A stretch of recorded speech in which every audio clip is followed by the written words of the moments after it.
Hi, it's Mark from More Than One Answer. We talked last time about the difference between good and world class being attitude, skills, and knowledge. Attitude, you're in charge of. We agreed on that. Skills are technique done under pressure, so being able to repeat it and do it when the chips are down. And knowledge, and I said that we'll expand a little bit on knowledge and why knowledge is so important. We said that knowledge was inextricably linked to your credibility. So if your knowledge is above average, then your credibility will also be above average. If your knowledge is below average, then your credibility could potentially be below average. The way this works is that people look at you and go, what do I expect this person to know? What do I expect their knowledge level to be? So, but knowledge is very wide. So what should you concentrate on?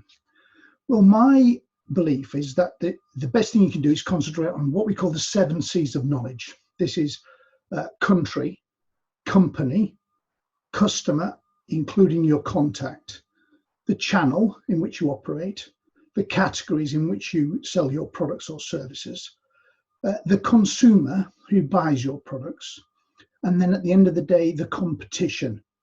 Now, let me look at those one after the other. So country is about big picture. What's happening in the world today, in the country in which you operate in?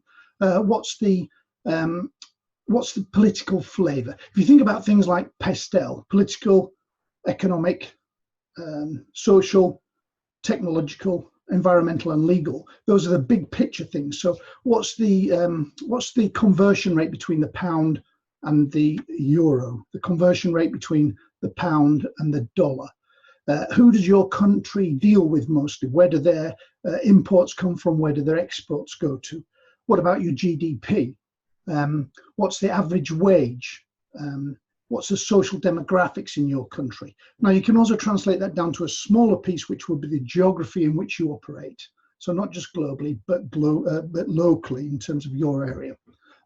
After that, it's about your company. What do you know about your company? Can you describe where its origins are, what its EBIT was last year or EBITDA was last year, and whether the turnover is increasing or declining, what its critical products are, where it gets its raw materials from, who the top people are, whether it is expanding or contracting, employing more people or less people.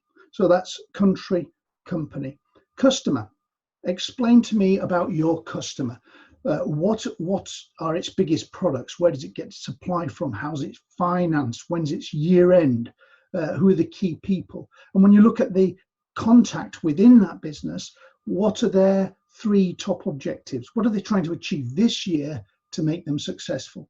What do they like socially? What do they do outside work? You need to know all you possibly can about them. After that, you've got the channels. Can you describe the channels through which you operate, where you sell your products, where you could sell your products? That might be wholesale, it might be retail, it might be pubs, clubs, things like that. So where do you sell your products to, and what's impacting on those channels, and how are they operating? After that, you've got category, the products or services that you sell. Which ones work well in which channels? What's the pricing? What's the bundling? What are the opportunities? What's the new product development? After that, you've got the consumer. So this is the person who actually buys your products. What else could they spend their money on? What are they thinking? How much are they earning? Is it mostly male or female dominated? Is it family or just singletons? These are all things that you can work on. And after that, you've got your competition. Everything you know about your customers and your company, you need to know about your competition, where they're supplied from, how they're financed, who are the key players, what are the key products, what channels do they operate in, all that sort of thing. Now, how do you work out if your knowledge is average or below average or above average?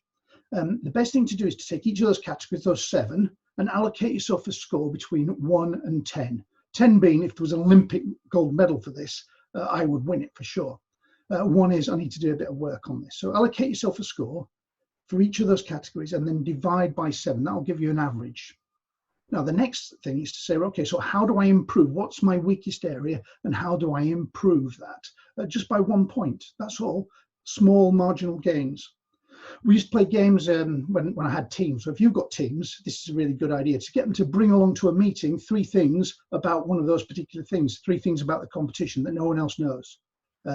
what you'll find is suddenly you start to generate lots and lots of information. Now, the beauty of that is, as you become more knowledgeable about where you're operating, how you're making money and what you're doing, your credibility will rise. You'll get promoted more frequently, you'll earn more money. And in my world as a psychologist, you'll get oxytocin, serotonin, and dopamine, which make you feel happier. So therefore, those three things are really important. What are you doing to improve your knowledge base? That's the question. Okay, now, I've whizzed through those. If you want a little bit more information, put a PDF on the website, which I'll link to below. So go along and load it. It's free. Bring it down, check out how your knowledge is, and then work out how you're going to improve it. How you're going to improve, that's the main thing. If you found this useful, then please give me a like. If you think it might be useful to somebody you know, then please send it on to them. That would be great. This is Mark Kerwin from More Than One Answer. Look forward to seeing you next time.